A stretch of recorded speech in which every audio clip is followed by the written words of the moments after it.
嗨，大家好，欢迎来到使人驾到了你不知道三国系列，我是主持人叉叉 Y， 我是金老师。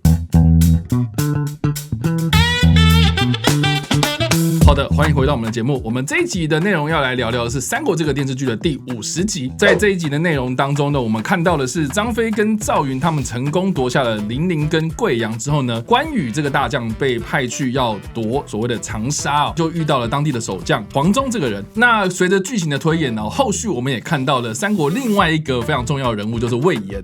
那我们这一集就花一点时间来聊聊有关于黄忠跟魏延这两个角色到底是何方神圣喽。好，我们看电视剧嘛，黄忠他就是一个老人形象嘛，他跟关羽对战的时候，他最拿手的兵器是什么呢？弓箭，没错，射箭嘛，他射得很准嘛，对不对？但我要告诉各位，其实很多三国迷都会知道一点，就是历史上对于黄忠的描述，第一个没有说他一定是个老人，第二个更没有提到射箭这一回事。《三国志》的传记是这么说的：黄忠字汉升，南阳人也，荆州牧刘表以为中郎将，也就是他在刘表担任荆州牧的时候，其实就已经蛮受到重用了。之后及曹公克荆州，假行毕将军。当年曹操不是去攻打荆州吗？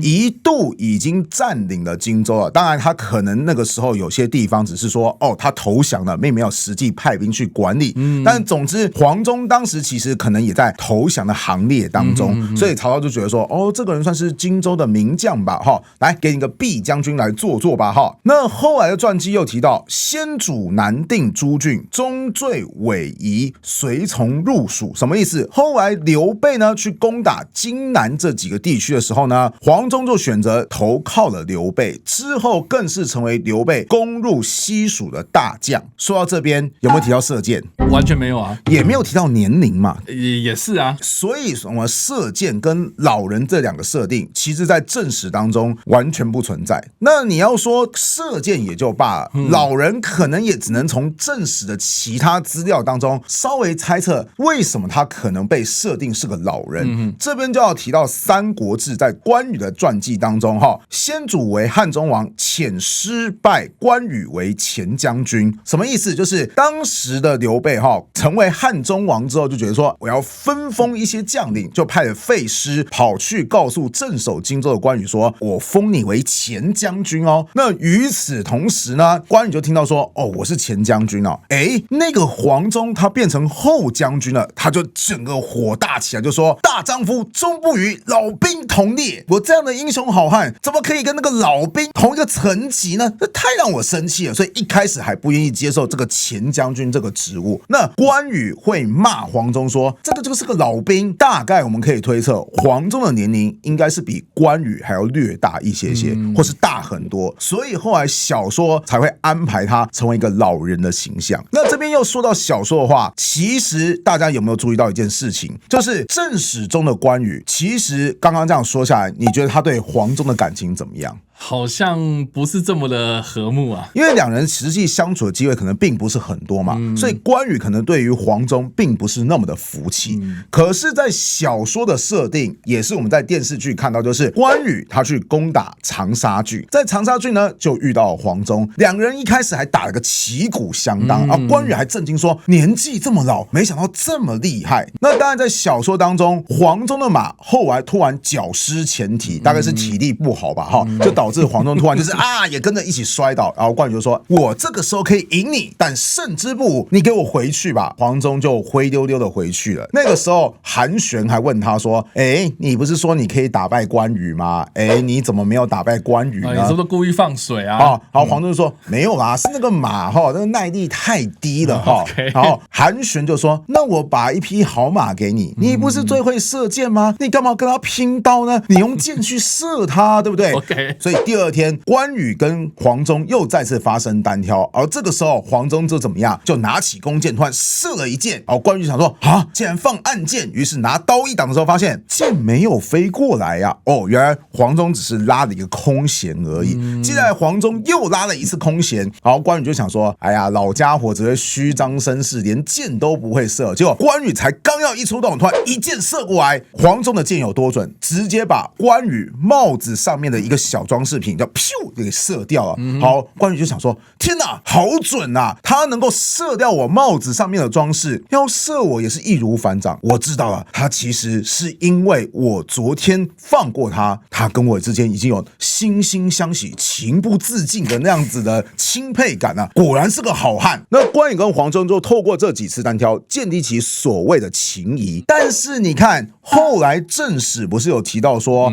关羽一听到黄忠就说：哎呀，大丈夫终不与老兵为伍啊！不好意思，《三国演义》算它是历史小说，但是他对于史实他是没办法做篡改的。就像他再怎么喜欢诸葛亮，他也不能让诸葛亮去统一三国嘛。所以后来小说提到刘备册封五虎上将，那五虎上将当然就是什么关羽啊、张飞啊、马超啊、赵云啊，还有黄忠嘛，对不对？好，其实他就列举出跟史实一模一样的状况，就是当时镇守荆州的关羽一听到说什么黄忠跟我并列，大丈夫终不与老兵为伍啊！我小时候看小说就很出戏，想说不对啊，你们之前不是打得挺好的吗？对啊，怎么突然你就开始瞧不起黄忠了呢？答案是前面那些什么很会射箭，两人单挑那种精彩过程，全部都是瞎编的，那都是小说家他为了要吸引人。之前我们就提过嘛，刘备攻下荆南4郡，其实速度非常非常快，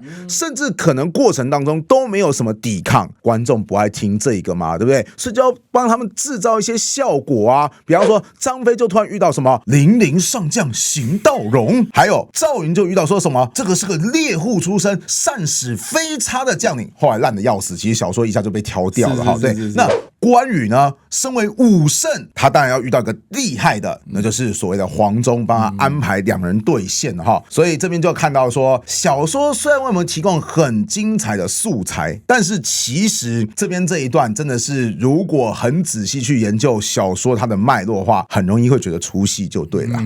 好，讲完了黄忠，那魏延呢？好，魏延这个人哈，他的记录相比黄忠就更少了。三国是这么记录的：魏延字文长，益阳人也，益阳也在荆州啦。对，以部曲随先主入蜀，数有战功，迁衙门将军。好，有没有注意到一件事情？除了告诉你说魏延他是荆州益阳人之外，他在荆州有什么事迹吗？什么事迹都没有提到啊。他早年的生活完全是个谜啊。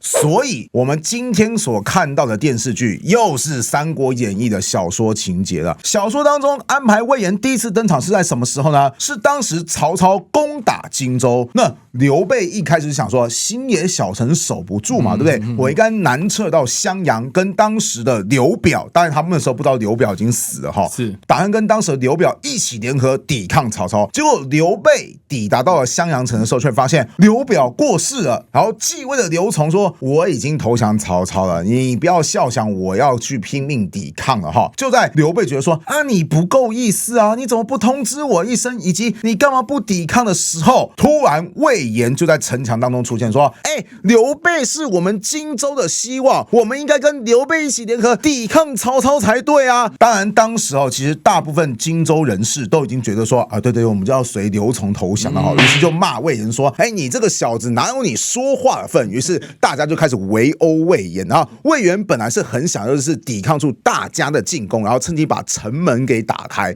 那这个时候城门下的诸葛亮就说：哎呀主公啊，你要不要趁这个机会就去进攻襄阳啊？是这个部分其实跟正史是有一点点相关的啦，就是正史当中的诸葛亮也的确劝刘备说：你要不要趁这个机会去攻打襄阳城？结果刘备就说：哎呀我不忍心啊，反正他就是没有想要这个时候急攻襄阳就对了。好，所以刘备就走了，魏延就尴尬，就是哎呀那个刘备你快进来，刘备怎么自己走了呢？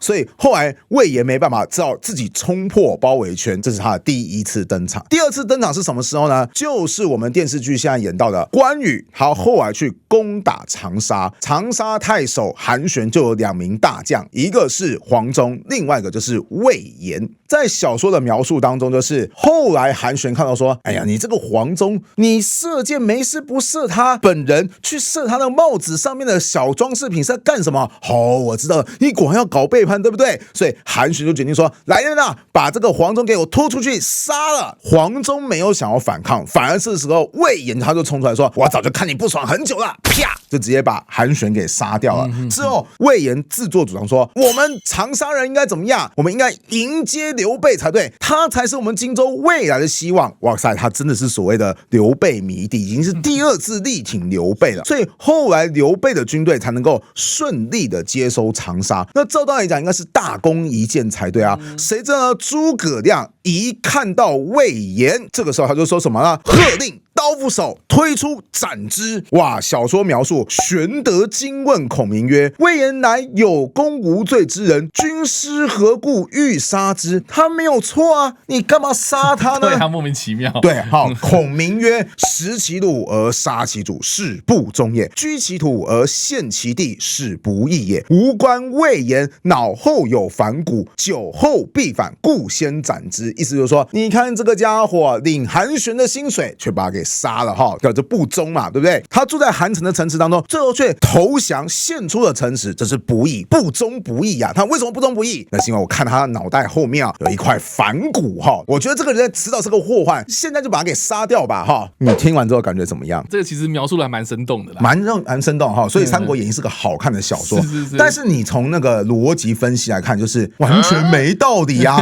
那莫非大家人人都要跟你刘备对着干嘛？就是大家拼死抵抗刘备到最后一刻，甚至你刘备要入城了，我直接把城池都给烧光，我不要让你得逞啊！你这样子，诸葛亮会开心吗？也是啦，对啊，一个愿意投降的人，诸葛亮都说把他给杀掉。如果是在正史当中发生这件事情，其他荆南的城池会怎么想？哦，投降刘备，最后下场是挂掉。那你还要投降吗？当然就是拼命抵抗到底啊。对啊，所以诸葛亮这么做完全不合乎逻辑，而且诸葛亮还有超能力，因为一般来讲，通常在小说当中的形象，武将都是戴头盔去出席重要场合的。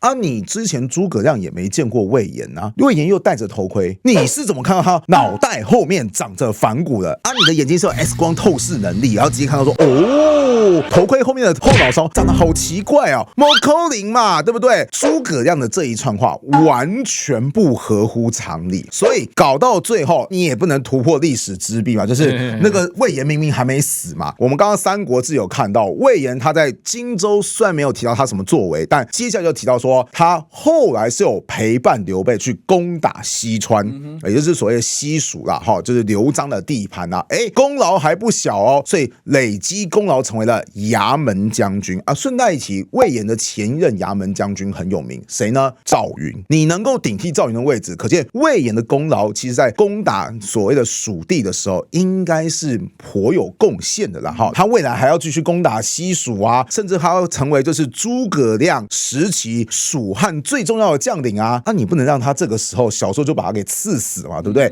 所以小说后来描述是，玄德曰：“若杀此人，恐降者人人自危，望军师恕之。”你看嘛，连刘备都知道说，这样杀掉人家啊，以后大家要怎么来投靠我呢？对不对？哎呀，军师好好考虑一下，不要这个样子嘛，对不对？这样子孔明才说：“吾今饶汝性命，如可尽忠报主，勿生异心。若生异心，我好歹取汝首级。”魏延才说：“我一定好好效命。”这个章节才过去。这边还是说一句话，这个时候的诸葛亮就显得特别不近人情。